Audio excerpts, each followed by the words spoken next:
Good morning and welcome to the new edition of Dr. Lamba's Awakening Call. We always criticize media for its partisan views. But who makes it partisan? Who ensures that the media put up fake news, concocted news, and at times give it a slant which is never meant to be there? It is the politicians. All over the world, the politicians are hell-bent on misusing media, make it a prostitute to propagate their ideas, to cheat, deceive, and to ensure that the people cannot think for themselves. And that is exactly what the government of Canada did. Just a few days back, last Wednesday, a news release was there by Heritage Minister. And the first line was quite impressive. I was happy. The government of Canada understands that for a democracy to function properly, it needs to have a solid, independent news media. Excellent. But he didn't stop there. Another 700 words were used to outline the plan, whose principal effect will be not to maintain the solid independence of the media, but to ensure that the media becomes a handmaiden of the Liberal Party. It becomes a slave of the powers that be, and as I said very harshly, becomes a prostitute for the party in power. It undermines the independence of the new media. The purpose of the release was to announce the plan for independent panel of experts. And what would be their job?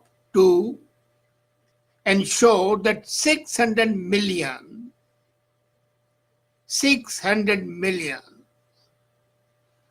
dollars of bailout for the print business media, not radio, not television, not internet, print media, 600 million. And the purpose was to set an independent panel of experts. Public money was going to be a pravida sort of business. Instead of having the media which is committed to the principles, whether for liberal or conservative is not relevant, but the principles of the journalism, objectivity, and even promotion of their ideologies, nothing wrong with that. But for the Liberal Party to misuse the public funds takes a cake.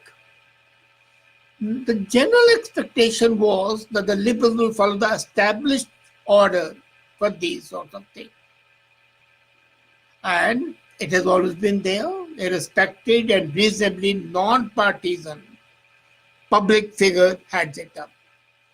It can be a former Governor General, it can be a Supreme Court judge, and it can be a former newspaper publisher or head professor of a journalism school. There used to be a system here that the Media Council would advise and assist, which was perfectly okay because they had no axe to grind. In any event, the icky political gig would be laundered through some eminence reputation. At least there was a facade of honesty. However, the Honorable Minister handed over deciding the membership to a panel of 8 associations. Some trade unions to decide who would get the money. Has it ever happened that you tell them, okay, I'm going to give you money. You decide who should get money. And one of the 8 associations is a newspaper industry lobby group, Uniform. Instead of press council and professional organizations, 2 media unions, including Uniform. And what is Uniform? It is an organization whose leadership actively campaign on behalf of the Liberal Party. So Liberal Party is funding its own PR. Public funds being utilized by the Liberals, through the Liberals, for the Liberals. But this is real democracy. This is real independence of media. This ensures the solid independent news media. Then the staffing will be pretty much the same as some legacy news organizations that have been demanding for the last 3 years that the government give them money. So each organization is now invited to name a member to the panel. Now imagine a case is going to court and you tell the accused and the respondents, the accuser, to name the judges. And normally in case you do it, the arbitrator is the third person who is a deciding factor who doesn't belong to any party. But here the arbitrator is their own guy. The rationale gives the choice of the groups that they represent the Canadian news publishers and journalists. The reality is so bizarre that one shudders even to think of the reality. The rationale doesn't hold water. It underscores the reality. When handing out public money, it's not a normal practice to invite the expected beneficiaries to decide either the criteria or the recipients. Here, the beneficiaries would be deciding who should be getting money and why that person or that organization should be getting money. Can anything be more ridiculous than ridiculous? No. But that's the way of the politicians, especially those politicians who are dishonest and who are interested in perpetuating their rule. I would not say that they are showing a process of self-aggrandizement. One can infer. But the reality is that they are trying to perpetuate by misusing the media. And that is why it's objectionable. It's just like, at Halloween, you ask your kid to hand out Halloween sometimes, and you know what happens? He'll give all the candy to his friends. Now, the good news, if it's any, I don't think it is, that everybody about the liberal bailout packages has a toxic initiative. Who'll get the money? Have you ever thought? A, radio is out, television is out, electronic media is out. It's only the print media. Now, who would be the print media? Because the recipients are to decide, and you can take it from me, all the newspapers of Punjabi would be receiving it because they represent the vote bank on which liberals depend. Brampton, Mississauga, Vancouver. Second would be the Urdu newspapers, whether they are in GTA or they are in Manitoba. And 2 groups I can assure you would not receive a dime. the Hindi and the Gujarati newspapers, because they do not constitute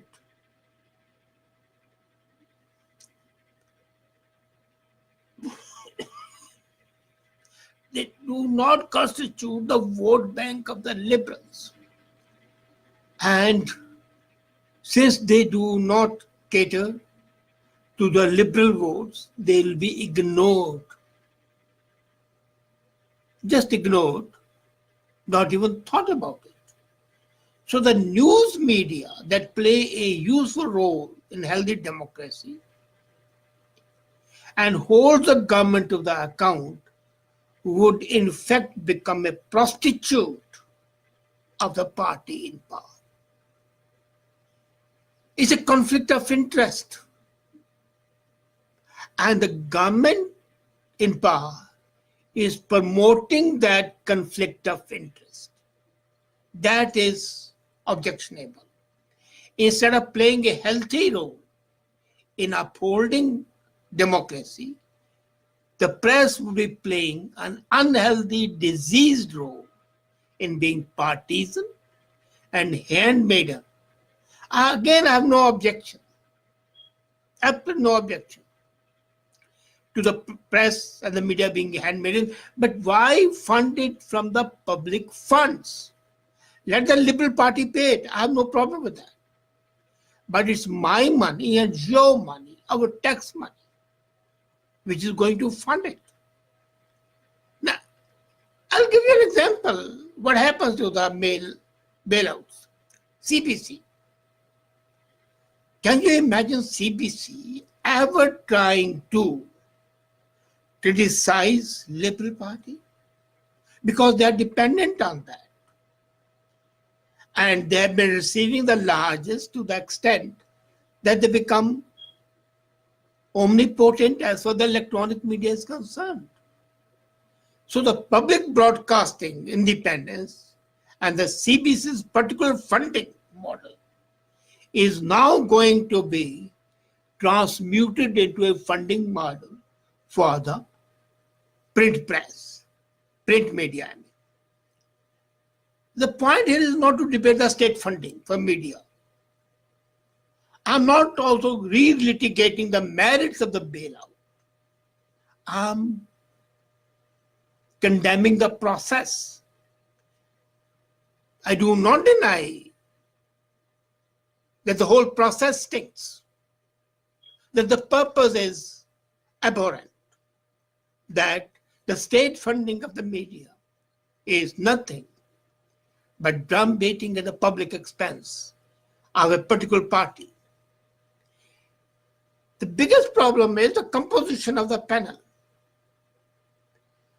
There's no question that members of any organization that plays along with the panel are in principle ceding the right to object, and which is to say they are abandoning the prime democratic function of a free press.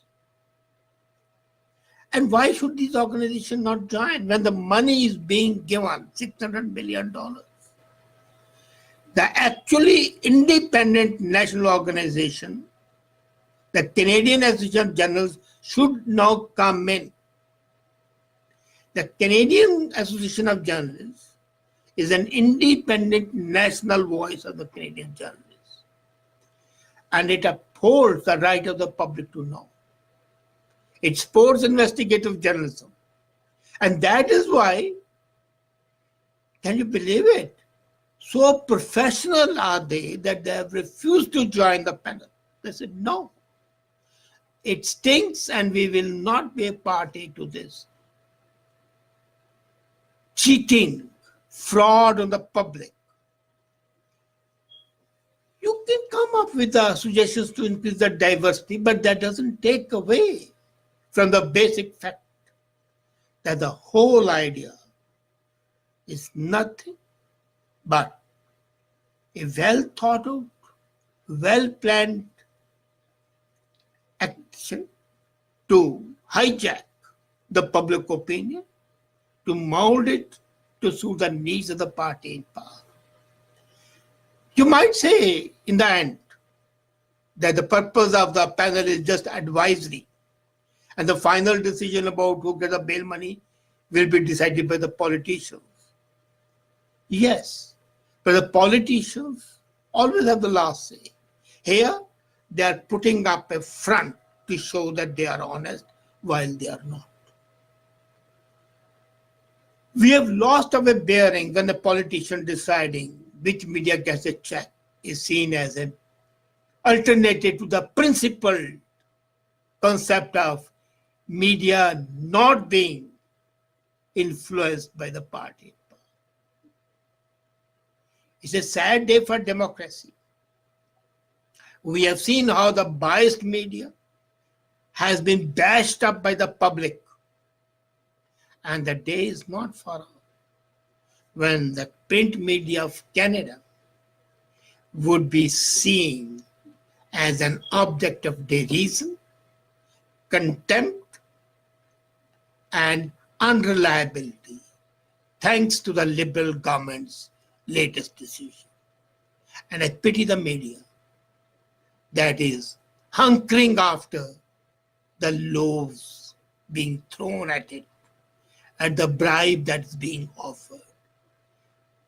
They are really prostituting themselves. It's high time they realize the lofty principles of journalism to let the people become aware and not to misguide them. Thank you.